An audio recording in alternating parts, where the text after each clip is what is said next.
भारत की आर्थिक व्यवस्था को हम देखें तो यह कहने में कोई त्रुटि नहीं होगी कि कृषि उसका आधार है। किसी भी देश की सामाजिक और आर्थिक स्थिति उस देश की भूमि की उत्पादन शक्ति पर निर्भर रहा करती है। यदि भूमि की उत्पादन शक्ति में कोई कमी हो जाती है तो उस देश की आर्थिक और सामाजिक स्थिति में भी कुछ परिवर्तन आरंभ हो जाता है। कृषि भारत के लिए एक आर्थिक व्यवस्था ही नहीं है, यह एक संस्कृति भी है।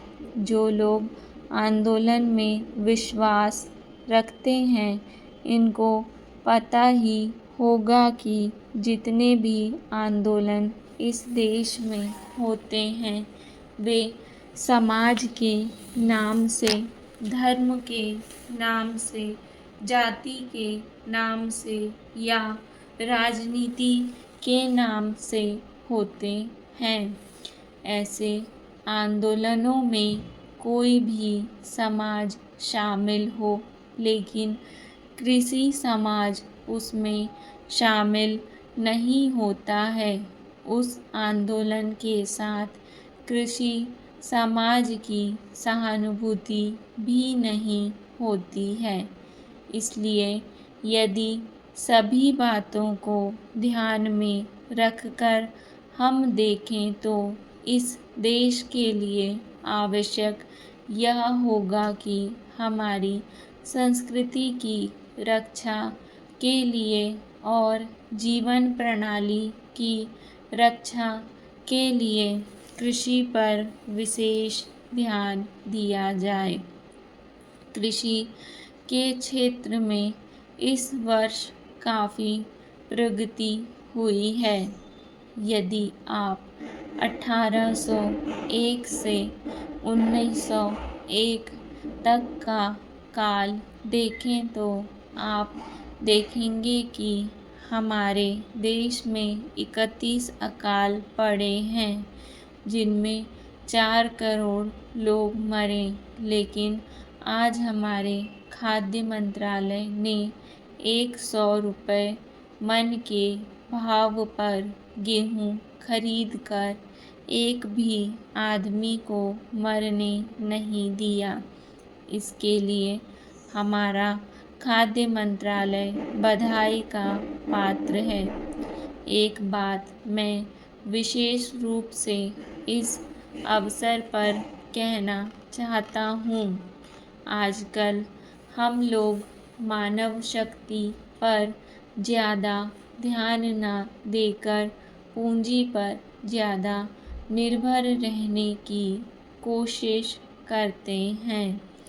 आपको याद होगा लगभग 5 दशक पहले मैं जापान की आर्थिक व्यवस्था बिगड़ गई थी, लेकिन वहाँ के 60 लाख काश्तकारों ने कृषि शिक्षा के बल पर इतना अनाज पैदा करके दिखलाया कि आज वे 10 करोड़ आदमियों का पालन पोषण कर रहे हैं।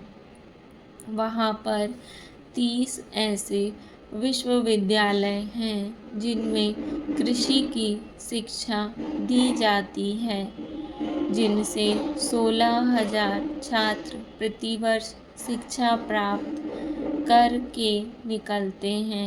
आज हमारे देश में पर्याप्त कृषि विश्वविद्यालय स्थापित हो चुके हैं। हमारे देश की 120 करोड़ जनसंख्या को दृष्टि में रखते हुए जापान एक बहुत छोटा सा राज्य है, शायद हमारे राजस्थान से कुछ ही बड़ा है। उपाध्यक्ष महोदय, यह ठीक है कि हम प्रगतिशील हैं, लेकिन हमारी गति में तेजी आनी चाहिए। श्रम की तरफ हमारा अधिक ध्यान जाना चाहिए। जो पंचवर्षीय योजनाएं हमने बनाई हैं, उनमें हमारा लक्ष्य केवल यह नहीं था कि हम अधिक अन्न पैदा करें। हमारा लक्ष्य यह भी था कि अच्छे आदमी पैदा करें, जिससे कि भारत में रहने वाले प्रत्येक नागरिक का ठीक विकास हो।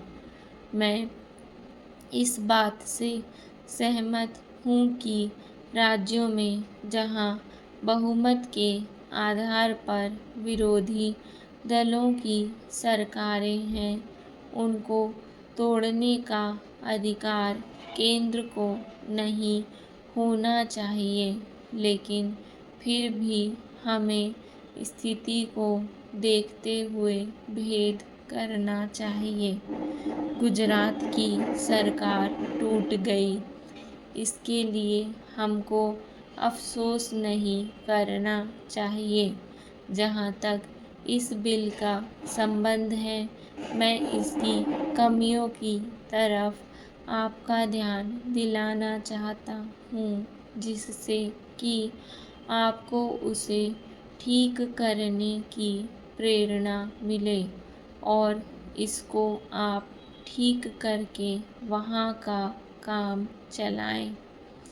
इसका आशय यह भी नहीं है कि जो पार्टी सरकार चलाती है वह सब यह सही काम करती है, लेकिन फिर भी मैं यह मानता हूँ कि जो गुजरात की सरकार टूट गई वह अच्छी बात हुई है।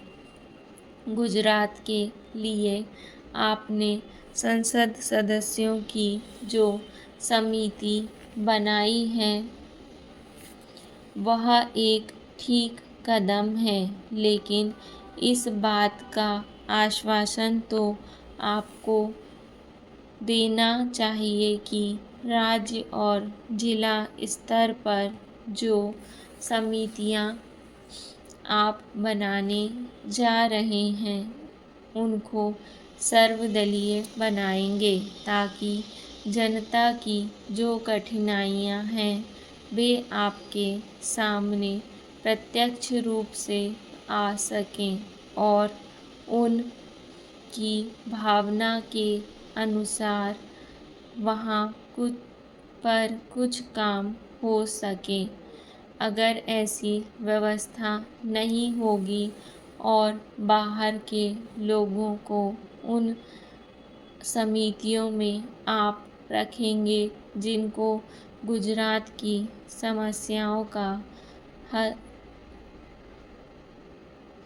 कुछ भी ज्ञान नहीं है, तो परिणाम यह होगा कि आप गुजरात की समस्याओं को हल नहीं कर सकेंगे।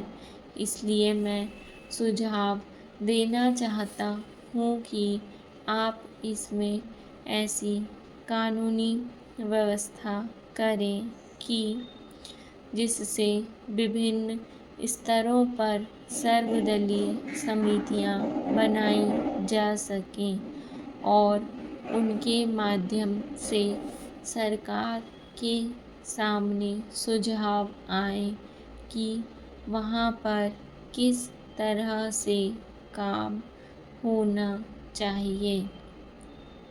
गुजरात औद्योगिक मामलों में अन्य राज्यों से थोड़ा भिन्न है, फिर भी वहाँ की स्थिति यह है कि आज भी प्रति व्यक्ति आय 300 रुपये से अधिक नहीं है। आज गुजरात में अन्य राज्यों के मुकाबले सबसे अधिक कर लगे हुए हैं। यह उचित नहीं है।